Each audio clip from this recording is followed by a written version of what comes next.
Hello, this is Dr. Leah Shade, and this lecture is How to Facilitate a Deliberative Dialogue. There are problems that call for technical answers. There are other problems where officials expect citizens to rubber stamp for an issue already determined. But there are many social problems that are complex, nuanced, and require prayerful discernment and civil discourse. What makes an issue appropriate for deliberative dialogue? Well, one characteristic is that it is a community issue of broad concern for which choices have to be made by diverse groups of people.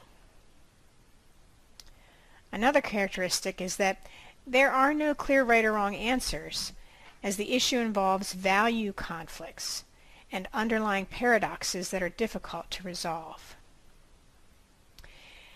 And when you're dealing with these kinds of issues, it's rare that you're actually going to arrive at a solution.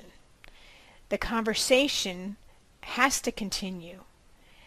And at the same time, those who are deliberating about the issue still have to make judgments and move forward in terms of taking action.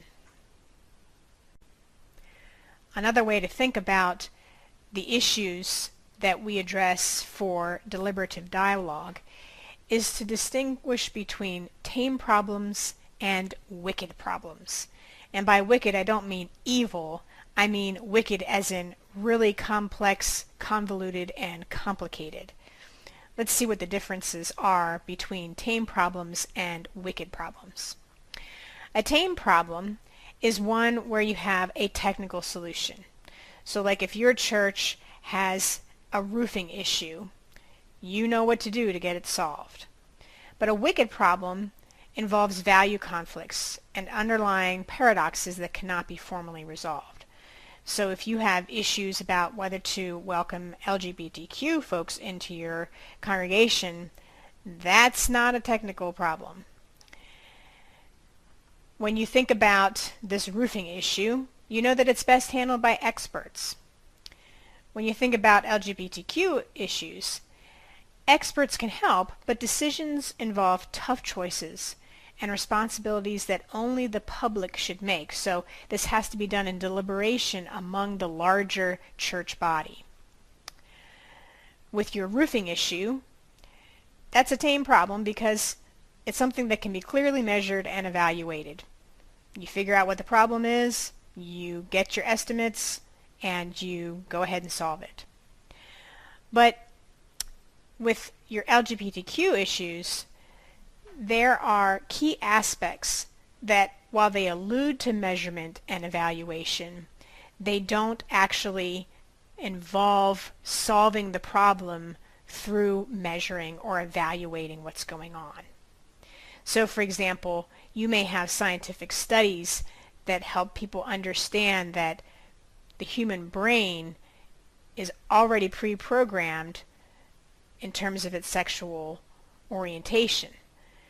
But just because you have those scientific studies, that's not automatically going to convince people. You still need more dialogue about it. With tame problems, you can get general agreement on the nature of the problem. If you've got a leaking roof, everybody knows what needs to be done. Whereas with welcoming people across the LGBTQ spectrum, different people will see the problem differently. And some may not even see it as a problem. You know, like with climate change. Some people don't even think climate change is even an issue, so they're not even going to discuss it. With tame problems, when a solution is found, most experts would likely agree, and the problem may be solved. So once the congregation has the estimates, knows that they've got a reputable roofer, they can go ahead and solve the problem. Whereas with wicked problems, solutions are never truly found, and the conversation will have to continue. So any actions will only look at some aspect of the issue and may actually cause problems in other places. There are sometimes unintended consequences. So the goal is to improve the situation and better balance the competing interests. It doesn't mean that once you've resolved it, which you really can't do, that you resolve it for all time. You're just taking steps forward on the issue. The Kettering Foundation and National Issues Forum Institute has put together packets and issue guides that can help diverse groups of citizens and even congregations to think through these issues. In deliberative dialogue, we are moving from public opinion to public judgment. Everybody has an opinion about an issue, but what we're asking people to do is to make informed decisions based on looking at a lot of different perspectives, a lot of different information, carefully weighing the possibilities and the outcomes of these decisions. So in the first stage, we're basically just raising consciousness about an issue. People are starting to recognize that, oh, this is a problem, like, say, police brutality towards people of African descent or people of color. There's a dawning awareness among the general public as things happen, as the media starts to report about it. And there starts to be a sense of urgency that we have to address this problem. The next stage is the working through stage. And this is when you have your deliberative dialogue and you start to think about what are solutions that we might consider. Also, people in this stage will often engage in what's called wishful thinking, like if only this would happen, or if only we had done something in the past, we wouldn't have this problem. So there's always some resistance at this phase. But once you've worked through that and say, okay, but this is what our reality is now, what are our choices, what are the pros and cons of that, that's part of this stage as well. And then the third stage is resolution, where you start to think about, okay, now that we're aware of this issue, we've looked at the different options, what do we want to advocate for? What new legislation would we like to encourage? So this is asking people to take a stand intellectually based on making responsible judgment. So in all of this, perhaps the most important skill lifted up in the deliberative dialogue is listening. It's learning to listen to other people and appreciate different perspectives of others. Deliberative dialogue invites us to share our opinions, but we're also challenged to move beyond the I, me, to the community. In South Africa, it's called the Ubuntu, the community, the wisdom of the community, and to think about what common agreement the group might achieve.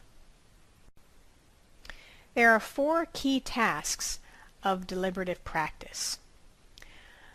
One is convening.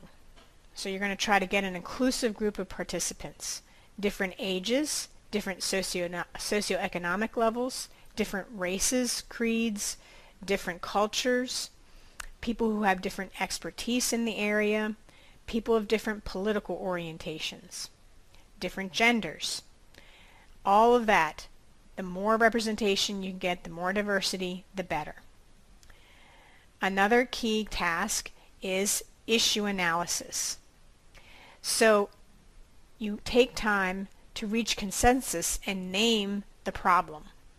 And then you frame multiple choices to the problem. Another task is facilitating and deliberating. So this is when you as the facilitator are providing neutral and skilled moderation for participants to deliberate and make choices or judgments. And then you can share the results with appropriate decision makers. Maybe your group does want to write letters to the editor or meet with a congressman or woman, or maybe do something in the community that involves different community leaders.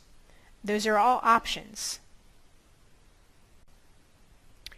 Once you've gathered your people together for the session, you'll want to begin with establishing some ground rules. There are lots of ground rules that are available online for how to have productive group discussions. One that I found particularly helpful is called Touchstones for Creating Safe Space by the Center for Courage and Renewal. If you go to the resources in the course online, you can see a PDF that you can download and print off for your participants. And it's a good idea to actually read through them out loud. Don't just let people read them silently. Read them out loud so everybody is literally on the same page and agreeing to these ground rules. Now you as the facilitator have some specific tasks. You're the one who sets the climate for the forum. So you want to make sure that you are invitational and relaxed and welcoming of lots of different perspectives. You're the one who leads the participants through the deliberation. In that process, you need to remain neutral. So you want to practice passionate impartiality.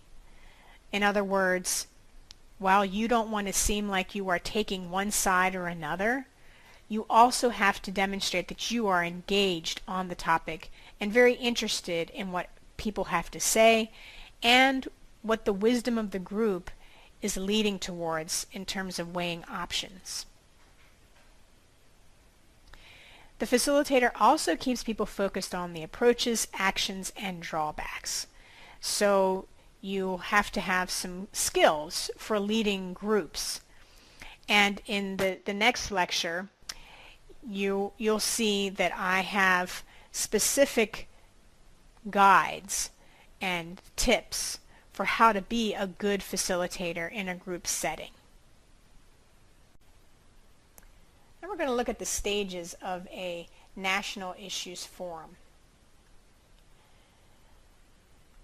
You'll begin by welcoming people and introducing the topic.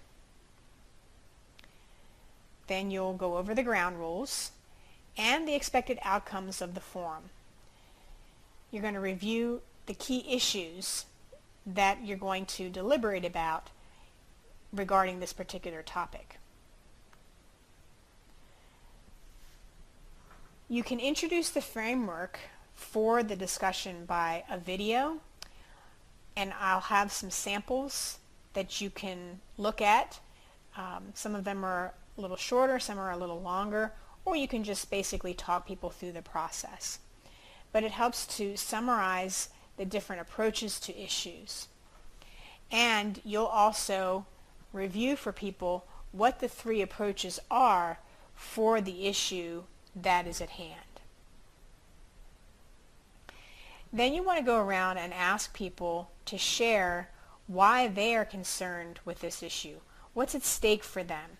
What's their skin in the game, so to speak? If you have a large group, you want to remind them to keep their sentences fairly short so that everybody has a chance to be heard. You don't want people to tell their whole life story of why this particular issue is important to them. Just a brief sentence or two is fine. The next stage starts the actual deliberation process. And you take an equal amount of time for each of the three options. And we'll talk about timing in a little bit in terms of how much time you assign to each of these segments. But you will make sure that people have a chance to look at the pros and the cons for each of the approaches. And as you do that as a facilitator, you're going to be looking for common themes of what people agree and disagree about. After that, there'll be some reflection. And you're going to try to help them identify what are some of the common values, the common ground that they are able to share among them and use that as a basis for coming up with possible action steps. Then the final stage is the questionnaire and survey. There's always a questionnaire with the issue books, because the National Issues Forum likes to get feedback about what worked well for the sessions, what didn't work well, because they're always tweaking them, updating them, and creating new issue guides.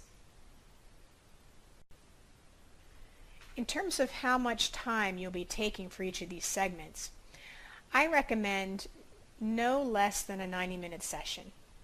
You'll use the first 15 minutes for those first segments of the welcome, the intro, and asking people what's at stake for them.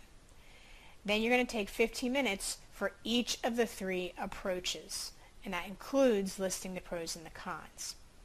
Then the final 15 minutes are spent identifying the common values and thinking about possible next steps.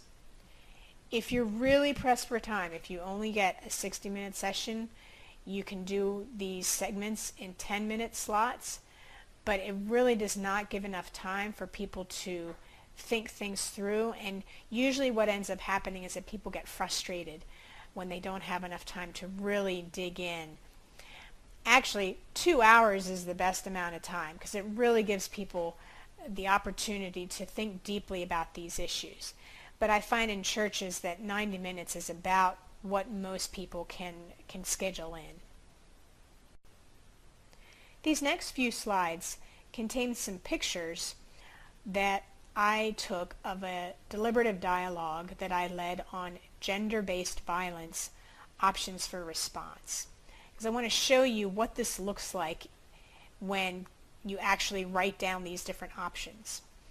So one option for approaching gender-based violence was about educating people about the issue.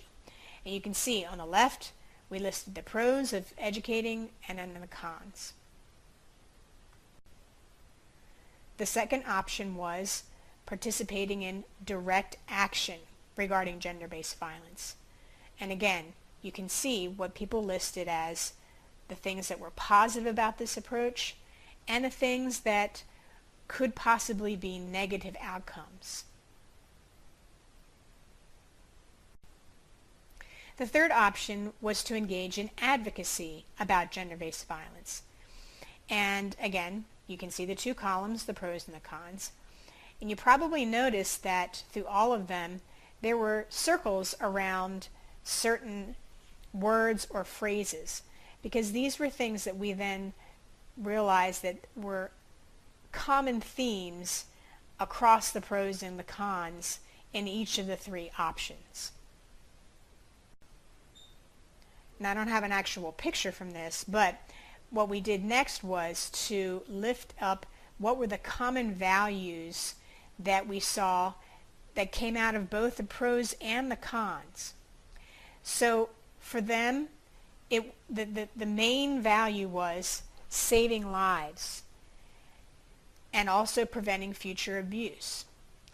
But also as a church, it was important for them to be able to provide a witness that gender-based violence actually does happen and that communities need to be aware of it. Then another value was being able to educate people about the issue and raise awareness about gender-based violence. But one of the things that they talked about in terms of the cons was the concern that if they concentrated on this, might it take away from other programs? Does the pastor have enough time to spend on this? So even though these were cons, what we did was identify the positive value of being able to wisely steward time and resource allocations for the pastor and the congregation. Based on those values, we then brainstormed about, well, where could we go from here? Now that we're aware of this issue, what could we do?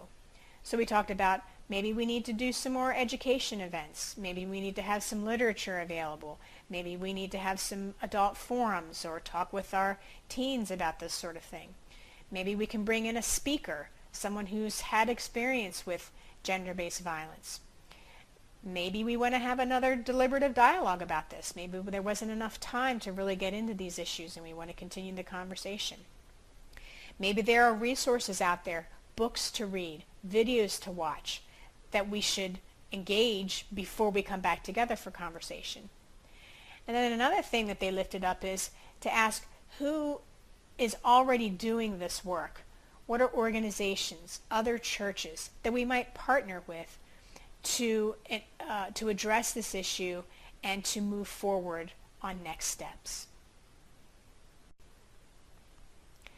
Now you may find that the conversation does get a little heated because these are hot topics and emotions can run high. So I want to give you some pointers to help bring the conversation back to the task at hand if it starts to get a little out of control. First of all, just pause and say, you know, I'm noticing that emotions are getting a little heated at this point. So I want to go around the circle and ask everyone to give just one word about how they're feeling about the process. I just want to do an emotions check. As people do share, and they might say, oh, I'm feeling frustrated, or I'm feeling angry, or I'm feeling curious, as they're sharing this one word, just write it down on the sheet or the board. You don't have to make any comments about it, no judgments, just write it all up there. And then after people have shared, and just a reminder, not everybody has to share. Nobody is forced to say anything in this dialogue. But you're going to say, okay, I really appreciate everybody being open and honest about how they're feeling. And it's normal to have emotions going high at this point because this is an issue that affects a lot of people. There's a lot at stake in this. But I wanted to remind you about the ground rules, that we allow people to speak for themselves, to not make judgments, to ask questions about what you're curious about, and to use I statements, and not to go into attack mode or to be overly defensive. And then once you've reminded them of the ground rules, because you're in a church, offer a brief prayer, something like this. Holy Spirit, you are truly in this place. We offer our feelings into your care so that we may continue in our dialogue, guided by your wisdom for your purposes. Amen. And then you can continue on. And usually what happens is people are reminded that they have to be in good behavior, and you can move on to the next step. In the last segment of the deliberative dialogue, you're going to ask people how they are thinking about things and how maybe their thinking has changed. Did they learn anything from other people's comments? And this is a time to tie up some loose ends. So are there things that we didn't get time to talk about, but we maybe want to put in the parking lot, so to speak, for another time? And are there people, as we were talking, were there people that we thought it would be really good to hear this person's perspective, or to hear somebody who is part of this group or part of this constituency? Might we invite them to be at the table next time we have this conversation? And then finally, you fill out the evaluation forms. That is, of course, optional. You're not obligated to do that, but again, it's nice for the National Issues Forum to get that feedback. And then close out with prayer and thank everyone for coming.